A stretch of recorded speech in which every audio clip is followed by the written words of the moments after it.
Congratulations, Mark Legend, who is a legend around here. He's our director. That's his new little baby. He's back in the booth this week after welcoming his new baby, Susan Hope, born February 15th, weighing 8 pounds and 6 ounces. Named after Mark's mother-in-law, who recently passed away. What a beautiful baby. Congratulations. Mark. Best day of your life. Welcome back to work, Mark. Have a great weekend. Yeah.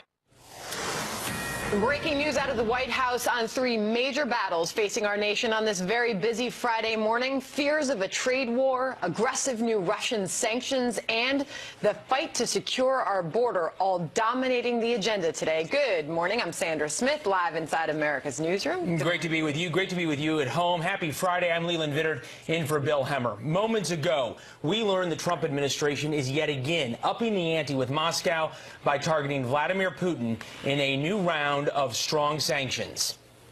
That news coming as the world's 2 largest economies continue to escalate their feud in the war of words between China and the U.S. And here at home, President Trump making it clear he will send thousands of National Guard troops to defend our border with Mexico. In a moment, the chairman of the Senate Homeland Security Committee, Ron Johnson, here to talk about that. Benjamin Hall following the fears of a trade war. But we start with Ellison Barber live on the North Lawn of what is now a very busy White House this Friday. Good morning, Ellison. Good morning to you. Senior administration officials say that the Department of Treasury is sanctioning more than 30 individuals, among them 7 oligarchs and the 12 companies that they own, 17 senior Russian government officials, as well as a state-owned Russian trading company. Officials say these sanctions have been in the works and they have been planning them for months, but when asked exactly when they started to plan them, they wouldn't get into details. A senior administration official told reporters that this is not about a single issue, rather it's a response to the totality of what they called Russia's brazen pattern of maligned activity. Things like the invasion of Crimea, violence in Ukraine, support for the Assad regime in Syria, as well as Russia's cyber activity. Russia has denied many of these accusations, and they've denied meddling in the U.S. election. The U.S., of course, disagrees. President Trump says he is tough on Russia. He said it again this week, saying he is the toughest on Russia. A day later, his outgoing national security advisor seemed to suggest more could and should be done. Nobody has been tougher on Russia, but getting along with Russia would be a good thing, not a bad thing. And just about everybody agrees to that, except very stupid people. Russia brazenly and implausibly denies its actions, and we have failed to impose sufficient costs. The Kremlin's confidence is growing as its agents conduct their sustained campaigns to undermine our confidence in ourselves and in one another. Last month, the administration expelled 60 Russian diplomats who they say were actually here working as spies. That action was done in response to the poisoning of a former British spy and his daughter. When administration officials were asked if these new moves had anything to do with that, they said it was not about that, but this was rather about the totality of Russia's actions dating back months, even years. Leland? Yeah, proof positive. The White House says that they will be tough when they need to. Ellison Barber following what is the beginning of this story at the White House. Thanks, Ellison. You bet. And up next, President Trump taking his tough talk on immigration to West Virginia yesterday, where he made it clear that securing our border is his top priority. We have to have strong borders. We're going to have the wall. We've already started building it. We have $1.6 billion. We've started building it and fixing miles and miles of wall that's already up and fence. And we're going to have our wall, and we're going to get it very strongly. The military is going to be building some of it, but we're going to have very strong borders. So we're working out systems now, and we called out the National Guard, and, you know, we're doing a real job. But I'll tell you what, the laws of this country have to be strengthened and toughened up because it is crazy. Joining me now, Republican Senator Ron Johnson of Wisconsin, chairman of the Homeland Security Committee. Chairman, thank you for joining us this morning on what is shaping up to be a busy day, a busy finish to the week here. So is that enough? The president's talking about sending thousands of troops to the southern border. Would that be effective in accomplishing his goal? Well, good morning, Sandra. It's certainly part of the puzzle. It's part of what we need to do. But, you know, the president is absolutely right. Barriers work. You know, talk to Israel. But do need increased manpower. Part of the problem is our attrition rate is higher than our hiring rate. So we don't have the number of Border Patrol agents. So I think that's one of the reasons it's really prompted the President to call up the National Guard.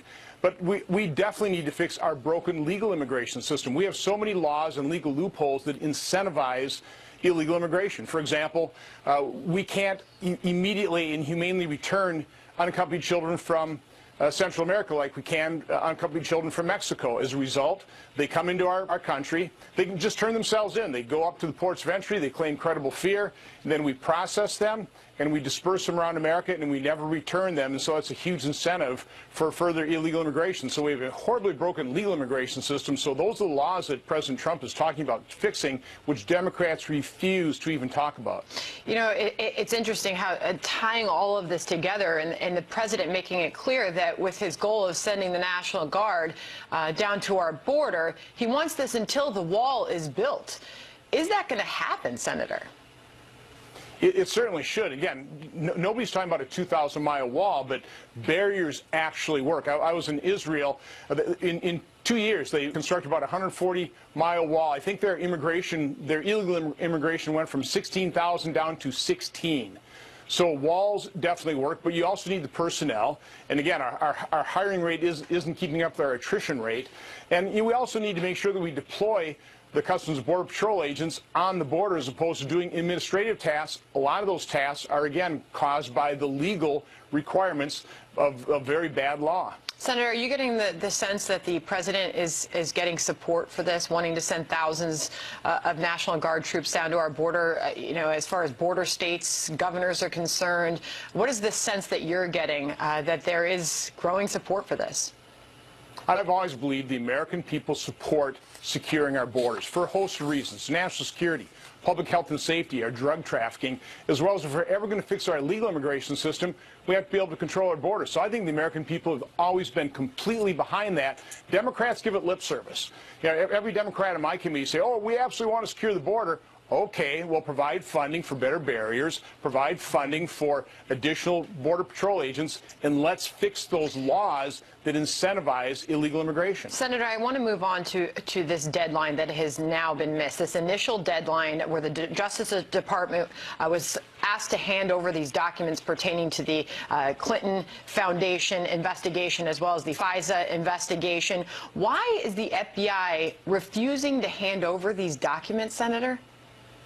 Well, we have our own deadlines for my committee in terms of requests for information as well. I sent a letter to Attorney General Sessions, to Rod Rosenstein, and also to Inspector General Horowitz about the redacted text messages that should have been redacted.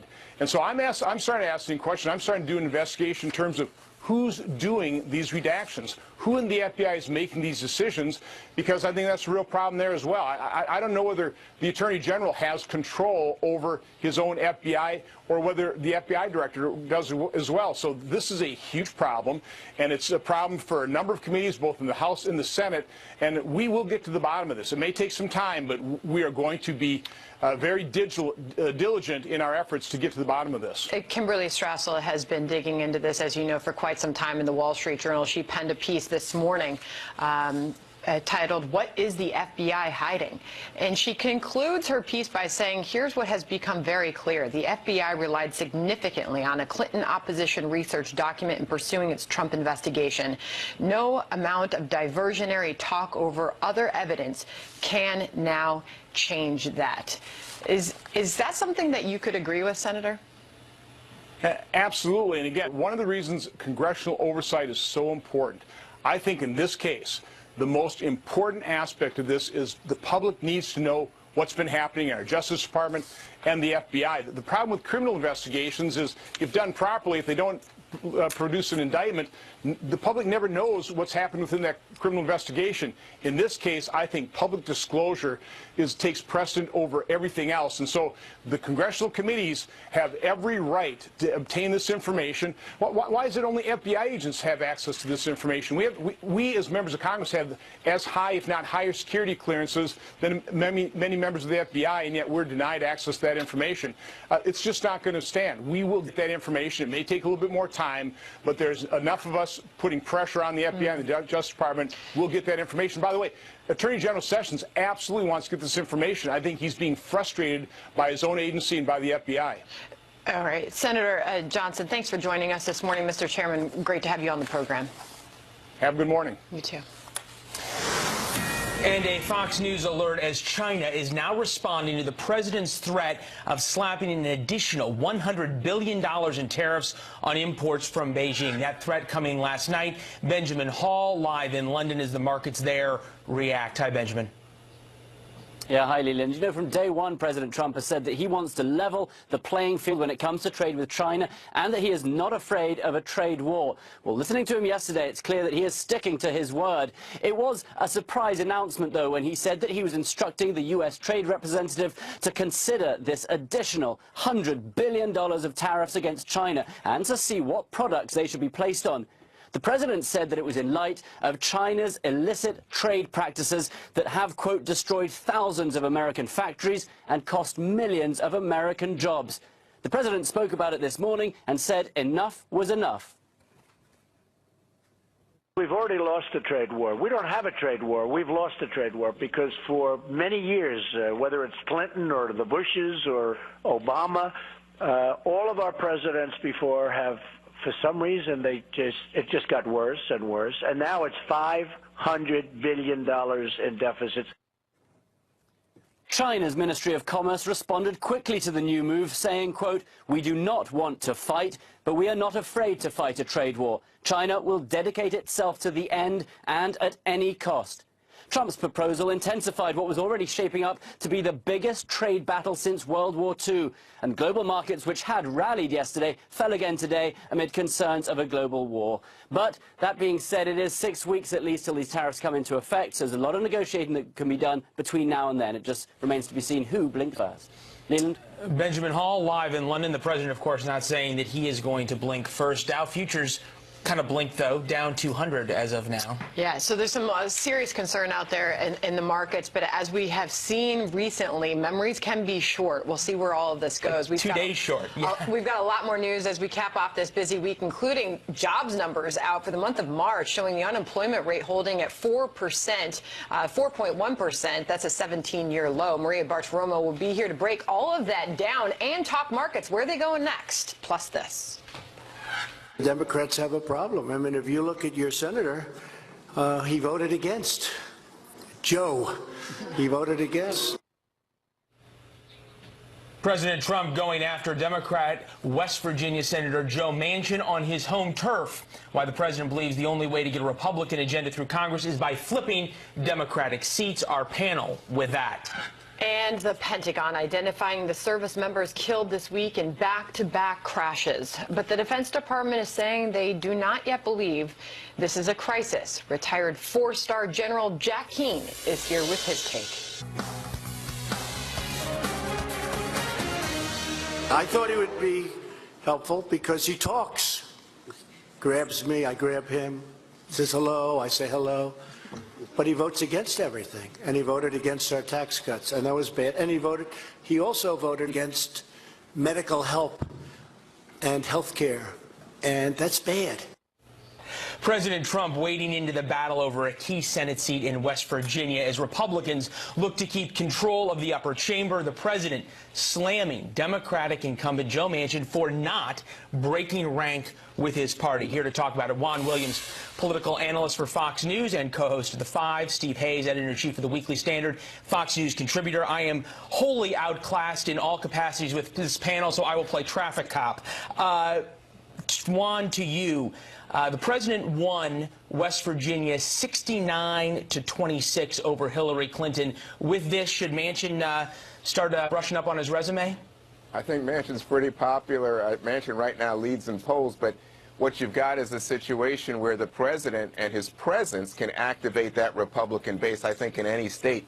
Now, let me just say, that was called into question recently in that special election in that district outside of Pittsburgh, Pennsylvania 18, where he did go in and, again, was not able to push the Republican candidate over the finish line. But in West Virginia, for a Senate seat, he doesn't want one of the Republicans contesting to get the nomination on the Republican side in the May primary. And his presence there, I think, was a reminder supposed to be about tax reform. But as you know, Leland, he threw the speech in the air and said, yeah, enough of this boring script. I'm going to get to talking about immigrants and tax cuts. Well, and Joe Manchin, it was anything but boring. Here's what Manchin had to say, his response. Instead of the political posturing back and forth, West Virginians deserve answers, and the only thing that matters today is these questions get answered in White Sulphur Springs. Steve, it'd be hard to have a more vanilla statement than that. Yeah, look, I think Joe Manchin is wise not to antagonize the president, but obviously he felt the need to speak up for himself after the president took some shots at him. I think Juan is right. I mean, Joe Manchin, he's well known in the state. He's reasonably popular in the state. He certainly, I think, faces some potential challenges if Republicans nominate one of the more mainstream candidates out of their primary. The president coming to West Virginia to take shots at Joe Manchin, I don't think it's likely to have much effect at this early juncture, but it certainly could if the president decides to weigh in more deeply as we get closer to the general election.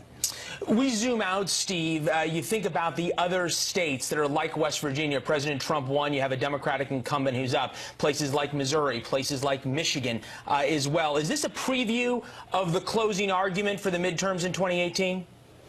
Yeah, it really could be. One of the most interesting aspects of the upcoming elections in November will be how Republicans run. Right now, you've got Republicans running in primaries, both at the Senate level and the House level, embracing Donald Trump with everything they've got. They're trying to compete with one another to tout their support for President Trump. That's going to work in a Republican primary where Donald Trump is still popular among 85% of Republicans in the country. What becomes more difficult is in states, purple states, blue states certainly, and maybe even red states, where the president's not broadly popular, where he has strong disapproval ratings.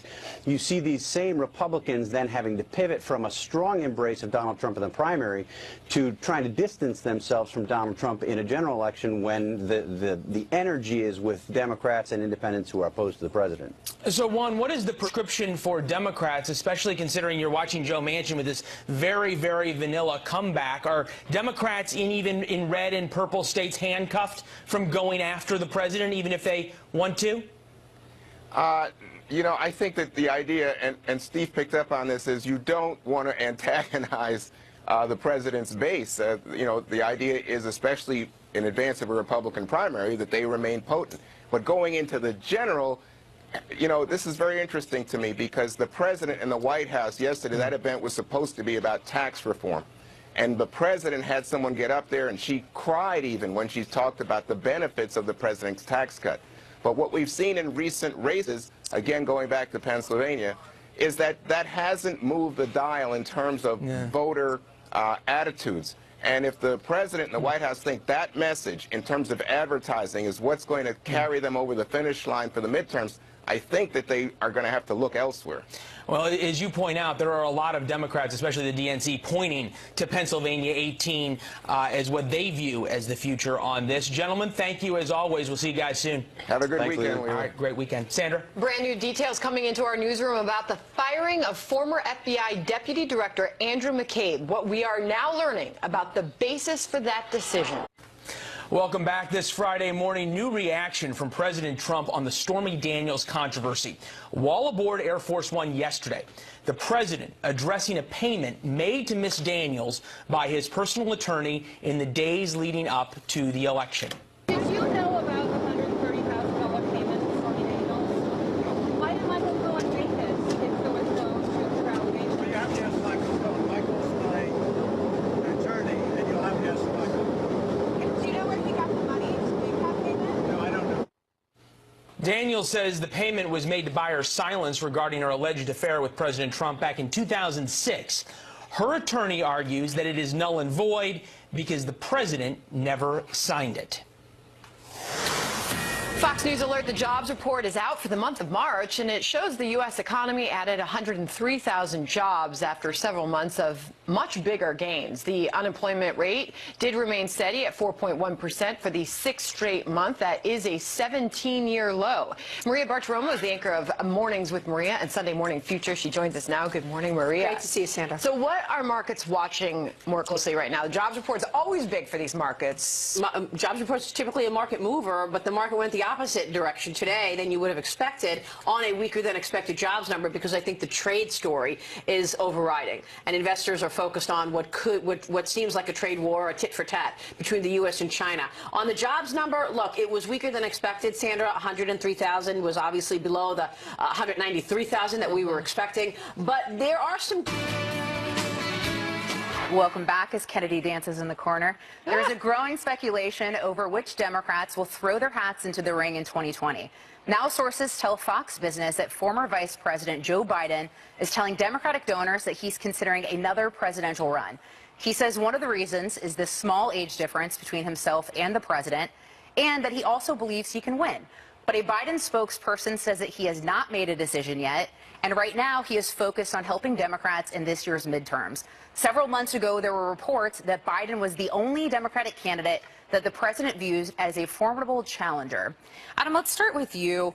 President Trump basically ran his campaign, and also we've seen eradicating President Obama's administration, basically all of his policies. Right. So where does that leave Biden as his vice president, as Obama's vice president? Well, I think Biden will obviously run on being the good old guy. I think what's interesting to me about Biden possibly getting his hat in the ring is that all the different people that want to possibly run. I mean, this could be like, we saw with the last election, we saw so many Republicans obviously in the race. We saw a number of Democrats as well, but you might see kind of a flip-flop there, obviously, with President Trump running for re-election and this mass of people. I mean, Kamala Harris from my home state, possibly the mayor of Los Angeles. I mean, you have all these people that say they want to run, and then you throw Joe Biden there as kind of the old guard. And so it could be interesting to see him in that whole race. Well, and that's a great point. And Kennedy, to that point, so the Democratic Party has veered left. Much to the left of Joe Biden. Yeah. So does Biden, who has twice tried to run for the Democratic nomination and failed, can he even get through a primary? I think Joe Biden had a good chance of winning in 2016. I do. I think he would have done much better than Hillary Clinton. I don't know that 2020 Joe Biden does as well. It depends on how the economy does and how voters are feeling and what the passion level is. If Biden gets in, they're all getting in. Sanders is getting in. Elizabeth Warren's getting in. You know, wow, Hillary may be like, well, if you guys are going, I'm going too, because I'm better than all of you simpletons. Well, and they should say it like that, too. They should. She does. That's how that would work. I've heard it. Fact check true. And part of Hillary Clinton's problem was an absolute failure to connect with working class voters. There are thoughts that Joe Biden would be much better with connecting with those kinds of voters. Is that something President Trump should be concerned with? I don't know. If President Trump is doing the things that he promised to do for those voters in counties that were blue for Obama and flipped to red for Trump, I'm not so sure they have a reason to vote for Joe Biden when Trump has promised them, and therefore they're willing to give loyalty back to them. For Joe Biden, though, I think that his ship has sailed in terms of where the Democrat Party is going. I was talking to a friend the other day, and he was making the argument that, look, Joe Biden doesn't offer the intersectionality that someone like Kamala Harris would offer in terms of each group in the resistance. So, that is something they're going to have to look at too. But they keep pulling out these far left candidates from places like California and Massachusetts, when really they're going to need someone from the middle of the country, or someone who at least has that background to As long as we have the Electoral College, they certainly Well, and Sandra, do you think this is even real, or is Biden just sort of flirting with the idea to get attention, to get interviews, to see what kind of response he gets? I can tell you his announcement that he would be running is already written, because he basically delivered it in the Rose Garden that day when he announced that he was not going to be running, right, with President Obama standing behind him. That being said, I don't know. You constantly are looking at the bench on both sides. Who else is down other than the old guard? Can I say this? The How folks about that Kennedy mentioned. Biden debate? I mean. Or just throw him in the ring, right? Because Biden already said he wants to. I think it'd be hysterical. Behind the bike rack, or well, they already talked about beating each other up, so you could just throw them in some sort of. So hot, up and like covered in mud. All right, well, this will continue. More Outnumbered in just a moment. We'll be right back.